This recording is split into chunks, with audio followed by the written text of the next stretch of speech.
오늘 우리에게 주시는 하나님 말씀 로마서 11장 25절에서 36절 말씀 한 목소리로 함께 합독하시겠습니다.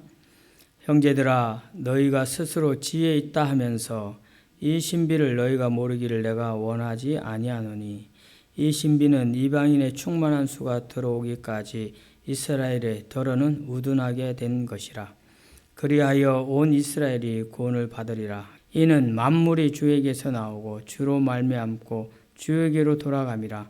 그에게 영광이 세세에 있을지어다. 아멘. 함께 읽은 말씀으로 구원의 신비를 알라라는 제목으로 하나님의 은혜 받도록 하겠습니다.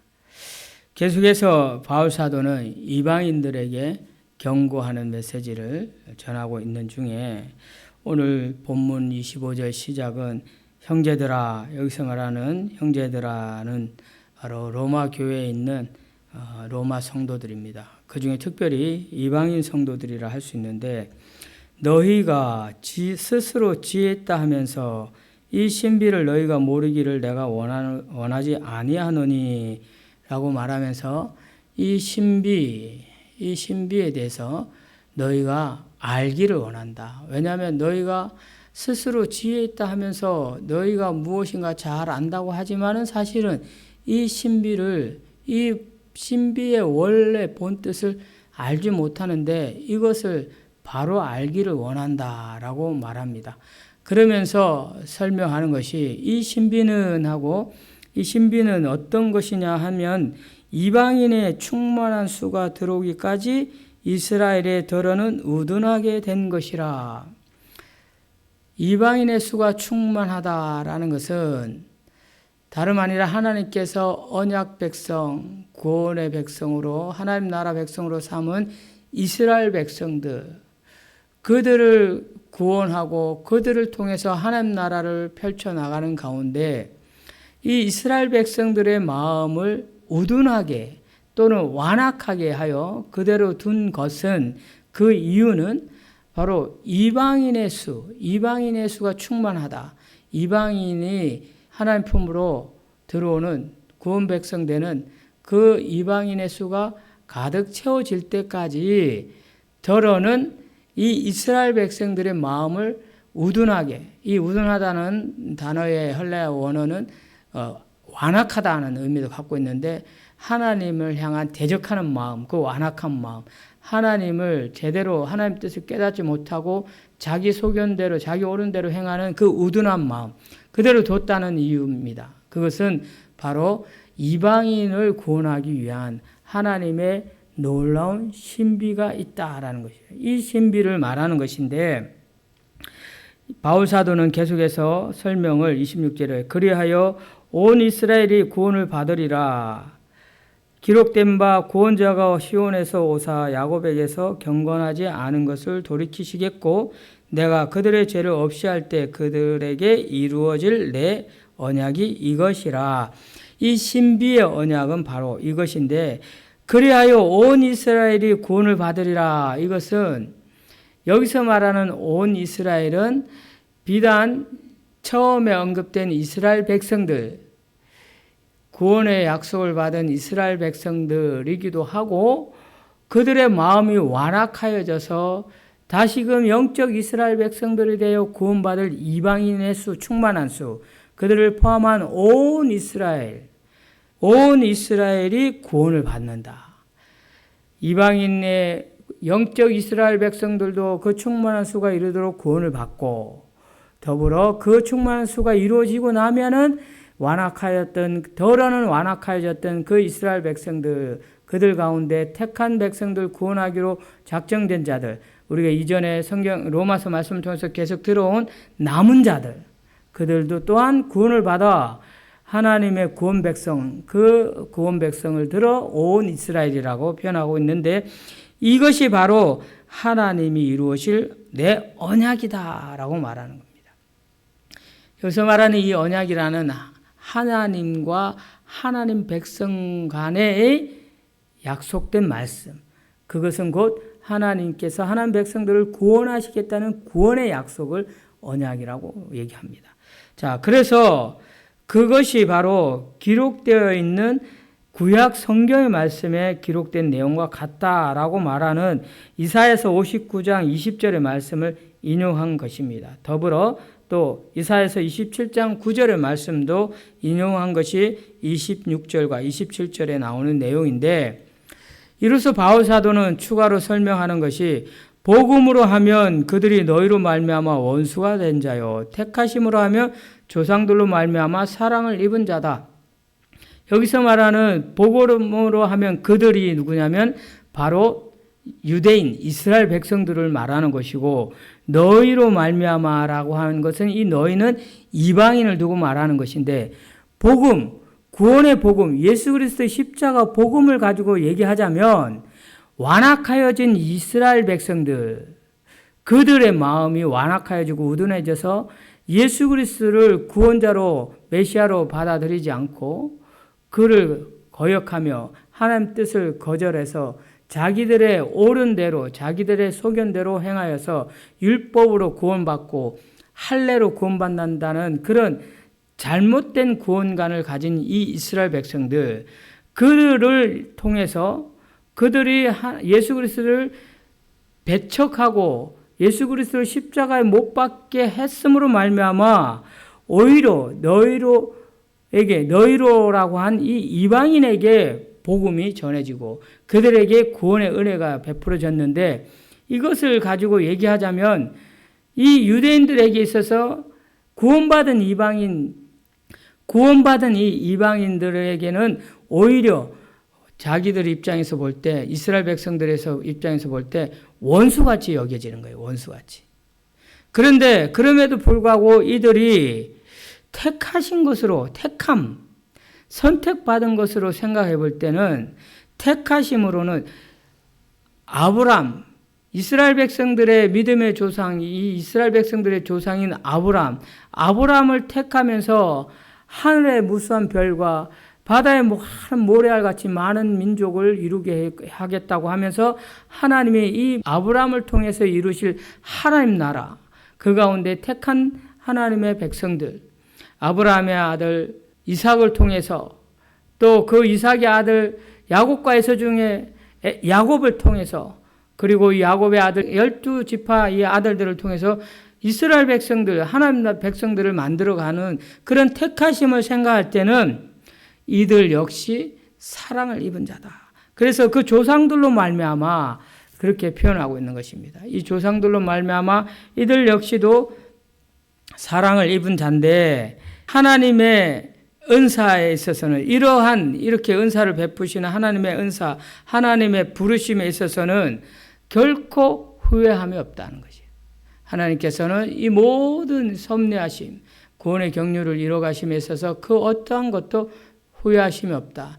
즉 다시 말씀드리면 이것은 뭘 의미하면, 이 이스라엘 백성들이 완악해져서 하나님을 대적하고 하나님을 떠나갔고, 그로 말미암아 기회가 주어져서 이방인에게 구원의 은혜가 베풀어졌고, 이런 것이 이스라엘 백성들을 하나님께서 택하신 언약 백성 삼으신 것에 대해서 실패하신 것이 아니라는 거예요. 이스라엘 백성들을 언약 백성으로 삼았는데 이들이 하나님을 대적하고 떠나가고 영 실패했네, 하나님의 구원의 계획이 실패했네, 이런 것이 아니라는 거예요. 그 모든 것은 하나님의 뜻 안에서 섭리해 가시는 가운데 있는 것이지, 이게 어떤 결과적으로 이스라엘 백성들은 하나님의 구원에서 탈락됐고 이방인들만 구원하신다, 이런 것이 아니다. 하나님은 이 모든 것에 있어서 이스라엘 백성들이 혹 완악하게 되고 그 마음이 우둔하여져서 하나님 멀리 했을 때 그대로 두신 것 역시도 후회함이 없으신 것은 이방인들을 구원하기 위한 하나의 과정이었고, 이후에 이방인의 수가 충만해지면 다시금 이 언약 백성, 택한 백성들을 구원하실 하나님의 뜻이 있기 때문에, 그 섭리하심이 있기 때문에 조금 더 하나님의 은사와 부르심에는 후회함이 없다라고 말씀하시는 것입니다. 그래서 너희가 전에는 하나님께 순종하지 아니하더니 이스라엘이 순종하지 아니하므로 이제 긍휼을 입었는지라. 이와 같이 이 사람들이 순종하지 아니하니 이는 너희에게 베푸신 긍휼로 이제 그들도 긍휼을 얻게 합니다. 즉 다시 말씀드리면 33 2절까지 함께 읽어보면 하나님이 이 모든 사람을 순종하지 아니하는 가운데 가두어 두심은 모든 사람에게 긍휼을 베푸심이라. 이것은 결국은 하나님께서 구원하심에 있어서의 하나의 도구처럼 사용하시는 것은 긍휼하심이라는 거예요. 이전에 이방인들이 30절에 보면 전에는 너희가 하나님께 순종하지 않았어요. 하나님에게 순종하지 아니하고 하나님을 대적했던 그 이방인들. 그러나 이때 하나님은 그들 가운데도 긍휼히 여기시는 자가 있었다라는 거예요. 구원의 계획이 있었다는 거죠. 그리고 나서 이스라엘이 순종하지 않아서 그 시기에 이스라엘 백성들이 하나님을 순종하지 아니하고 하나님을 대적하고 이방신을 섬기고 할 때 하나님은 그 순간에 이스라엘 백성들이 아닌 이방인들이 순종하지 아니했던 이방인들 가운데 하나님이 택하기로 구원하기로 작정했던 그 생명들, 그 백성들을 구원하여 주셨다. 그 긍휼을 하심으로 그들을 구원하신 것처럼 이와 같이 하면서 이제 이 사람들, 이 이스라엘 백성들이 순종하지 아니하니 이는 너희에게 베푸신, 그 너희에게, 너희가 순종하지 아니할 때 베푸신 그 긍휼함, 그 선택함, 그 택하심, 그것으로 인하여 그들에게 긍휼을 베풀어 남은 자들, 구원할 자들을, 택한 자들을 하나님께서 구원의 길로 인도하시겠다라는 것입니다.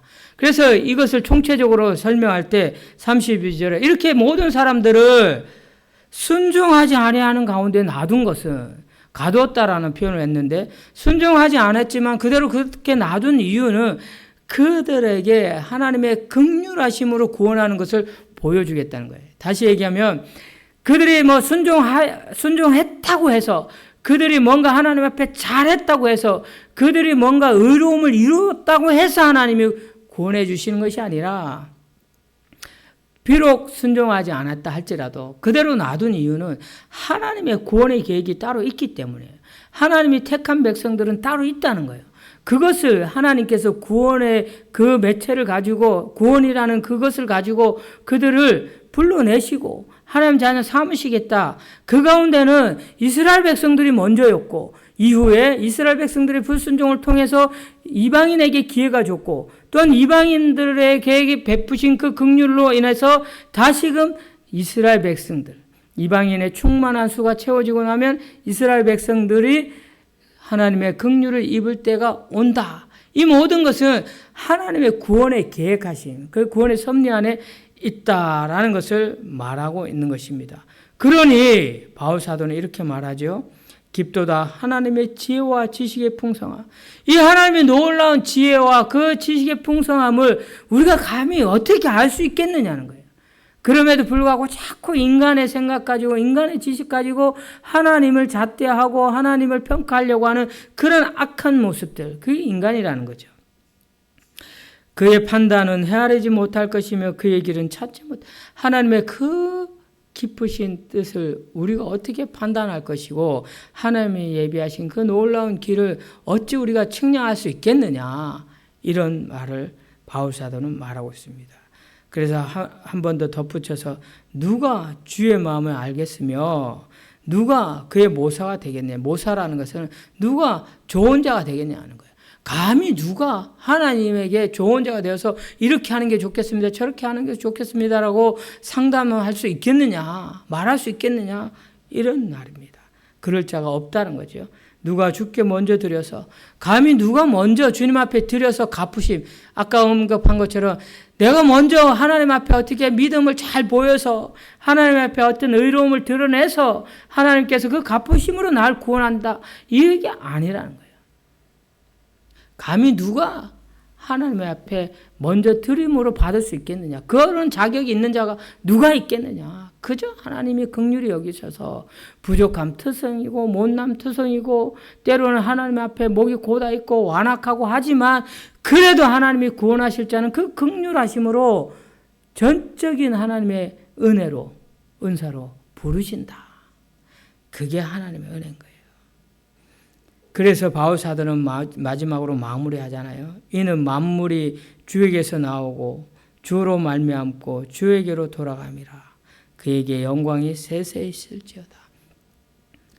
만물이라는 것, 모든 이 우주 만물의 모든 것, 거기에는 심지어 우리의 구원하심까지도 다 주로 말미암는 것이고 주에게로 돌아가는 것이 주를 위한 것이고, 그래서 우리가 구원받은 것 역시도 주를 위한 주님의 영광을 위하여 하나님의 그 뜻하심을 이룸을 위하여 구원받은 것이지, 우리가 어떠하여서 우리가 뭔가를 이루어내어서 우리가 잘나서 우리가 과학과 문명을 발전시키고 문화를 발전시키고 뭔가 이렇게 높은 공든탑을 쌓아 올려서 그것을 잘했다고, 그런데 그 모든 것이 주로 말미암은 것이고 주님의 은혜고 주님을 위한 것이고 주님의 뜻을 위한 것인데, 우리는 우리가 무언가를 이루기 위해서 이루어 놓았다고 생각해서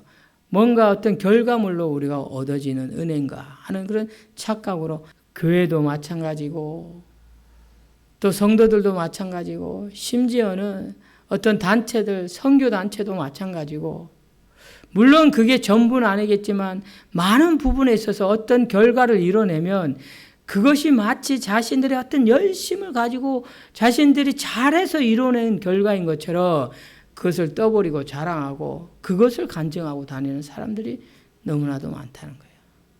그저 우리는 머리 조아리고 모든 것이 하나님의 은혜다, 하나님의 은혜구나 라고 할 수밖에 없는 것입니다. 자, 그렇다면 우리들 또한 이렇게 은혜를 받은 자예요.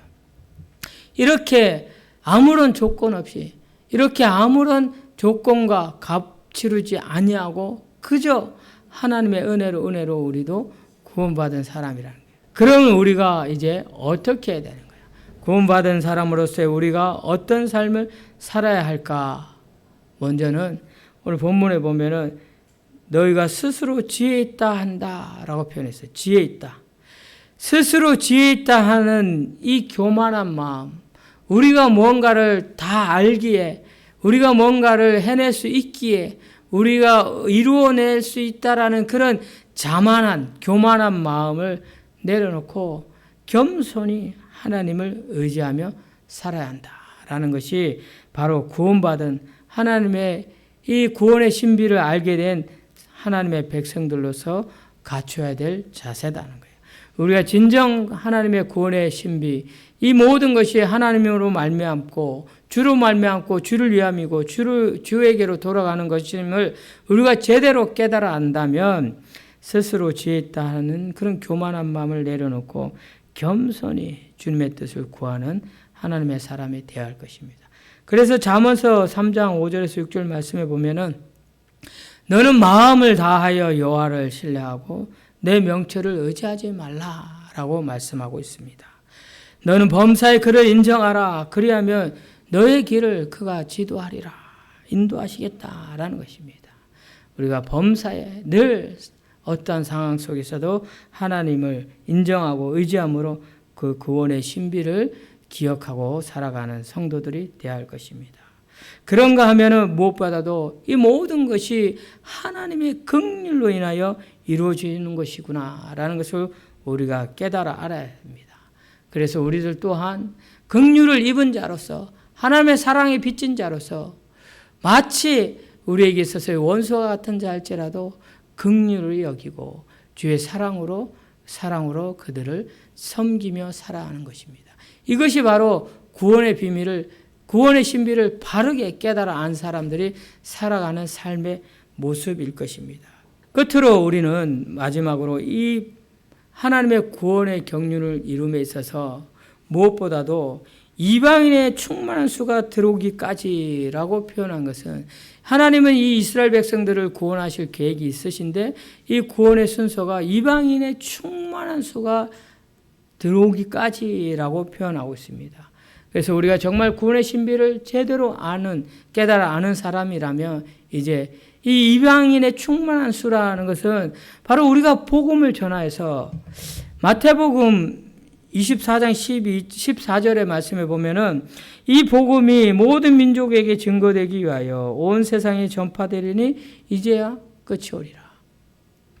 즉, 내 가족, 사도행전의 말씀처럼 먼저 내 가족과 이웃과 또 직장 동료들과 좀 더 나아가선 지역의 나라와 민족, 세계 열방 가운데 복음이 확산되어 나가는 이 과정에 이방인의 수가 충만하게 이루어지리라 라는 것은 바로 모든 민족에게 복음이 전파되어서 이제 그 복음을 듣고 들은 자 가운데 그것을 믿고 그것을 믿음으로 말미암아 주의 이름을 부르는 자, 그래서 하나님의 백성이 된 자, 그 하나님의 부르심에 반응하는 자들을 찾으시는 그날, 그때에 이스라엘 백성들도 더불어 하나님 부르실 것인데, 구원하실 것인데, 그렇다면 이 놀라운 신비를 안 우리는 어떻게 되느냐? 우선 가장 먼저 내 가까이에 있는 나의 예루살렘, 즉 나의 가족들, 그리고 온 유다, 내 일가 친척들과 더불어 이 지역에 땅끝까지 이르러 증인되는 삶을 사는 것이 우리가 바로 이 구원의 신비를 제대로 깨달아 아는 사람의 삶의 모습이다. 오늘 저와 여러분이 바로 이 구원의 신비를 깨달아 알고 믿음으로 그렇게 구원의 도구로 쓰임받아 살기를 결단하는 하나님의 사람 될 수 있기를 주의 이름으로 축원합니다.